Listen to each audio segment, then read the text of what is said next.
मेदांता अस्पताल के डॉक्टरों ने आज रांची प्रेस क्लब में एक प्रेस कॉन्फ्रेंस का आयोजन किया, जिसमें रोबोटिक सर्जरी और यूरोलॉजी को लेकर बात की। क्या कुछ उन लोगों ने कहा, आइए आपको सुनाते हैं। बहुत अच्छा सवाल है आपका। प्रोस्टेट कैंसर जो होता है वो उसका जो सबसे कॉमन कारण होता है वो है एजिंग, और जिसको कोई भी चेंज नहीं कर सकता।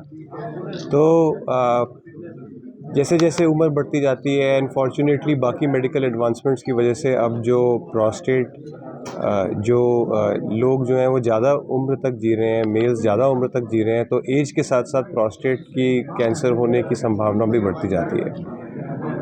एज ऑफ नाउ, आज की डेट में किसी भी डाइट या कोई और चीज़ से रिलेटेड प्रोस्टेट कैंसर के होने के चांसेस को प्रूव नहीं किया गया है। हाउएवर कुछ ऐसी फैमिलीज़, कुछ ऐसे परिवार होते हैं जिसमें प्रोस्टेट कैंसर जेनेटिकली ट्रांसमिटेड होता है। तो कुछ जीन्स की खराबी की वजह से या कोई म्यूटेशंस की वजह से प्रोस्टेट कैंसर फैल सकता है या बढ़ सकता है किसी फैमिली में। इसीलिए जिस भी परिवार में दो या दो से ज़्यादा प्रोस्टेट कैंसर के पेशेंट्स हैं, उनको अपना जेनेटिक एनालिसिस ज़रूर कराना चाहिए। और जेनेटिक एनालिसिस एक सिंपल ब्लड टेस्ट से हो जाता है। उसमें से कुछ लोग पाए जाएंगे कि जीन्स के प्रॉब्लम की वजह से हो सकता है। उन लोगों में, उन परिवारों में स्पेसिफिकली ये बहुत इंपॉर्टेंट है कि प्रोस्टेट की जांच सही समय पे शुरू हो और ज़रूरत पड़ने पे उसका ट्रीटमेंट या ऑपरेशन या जैसे भी आगे आगे फॉलो करना है वो रेगुलरली वो किया जाए।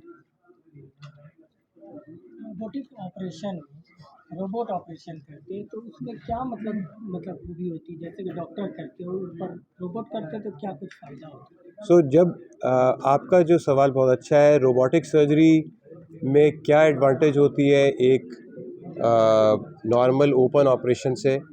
सबसे पहले मैं ये स्पष्ट करना चाहूँगा कि रोबोटिक सर्जरी में भी रोबोट ऑपरेशन नहीं कर रहा है, सर्जन ही ऑपरेशन कर रहा है।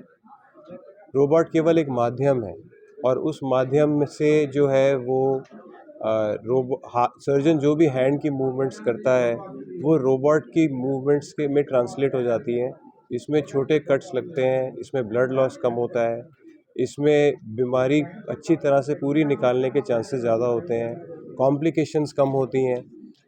जो भी ट्रीटमेंट होता है उससे पेशेंट की रिकवरी ज़्यादा जल्दी हो जाती है। और जो नॉर्मल दिनचर्या और नॉर्मल वर्क जो है सर्जरी का, सर्जरी के बाद जल्दी शुरू हो जाता है। इसके बारे में मैं थोड़ा सा डॉक्टर गोपाल से भी रिक्वेस्ट करूंगा कि वो प्रोस्टेट कैंसर के बारे में, रोबोटिक सर्जरी के बारे में थोड़ा और बताएं, क्योंकि वो सबसे कॉमन रोबोटिक सर्जरी है जो हम लोग करते हैं, और इनफैक्ट जो विश्व भर में होती है, robotic prostate cancer surgery. Surgery और डेडिकेटेड यूरो ऑन्कोलॉजी डिपार्टमेंट अभी झारखंड में अवेलेबल नहीं है किसी भी डिस्ट्रिक्ट में। अगर ऐसे भी कोई मरीज़ होते हैं आज के टाइम में, उनको ये सुविधाएं लेने के लिए दूसरे स्टेट्स में जाना पड़ता है। तो हमारा हॉस्पिटल, हमारा डिपार्टमेंट, हम मेदांता गुड़गांव ये सर्विसेज, ओपीडी सर्विसेज यहाँ पे झारखंड में 2 डिस्ट्रिक्ट में, जमशेदपुर और रांची में प्रोवाइड करेंगे। उसके माध्यम सबसे पहला फ़ायदा उसका ये है कि पेशेंट्स को पहला कंसल्टेशन लेने के लिए या वहाँ स्टेट से बाहर नहीं जाना पड़ेगा, क्योंकि मैं आऊँगा यहाँ पे ओपीडी करने 2 डिस्ट्रिक्ट में, हर लास्ट मंडे मॉर्निंग में जमशेदपुर, इवनिंग में रांची यूरोलॉजी सेंटर में रांची के अंदर, और जमशेदपुर में डॉक्टर धीरज मिश्रा के क्लिनिक में। पेशेंट्स को सबसे ज़्यादा फ़ायदा ये होगा कि जो उनको सबसे पहला कंसल्टेशन लेने के लिए अपने स्टेट से बाहर नहीं जाना पड़ेगा, वो यहाँ पर मेरे को दिखा सकते हैं। और अगर उनको ज़रूरत लगेगी तो हम एक माध्यम या फैसिलिटेटर की तरह एक्ट कर सकते हैं। फाइनली सर्जरी जो कि मेदांता गुड़गांव में होनी है। मेरा नाम डॉक्टर गोपाल शर्मा है, मैं कंसल्टेंट हूँ मेदांता हॉस्पिटल गुड़गांव।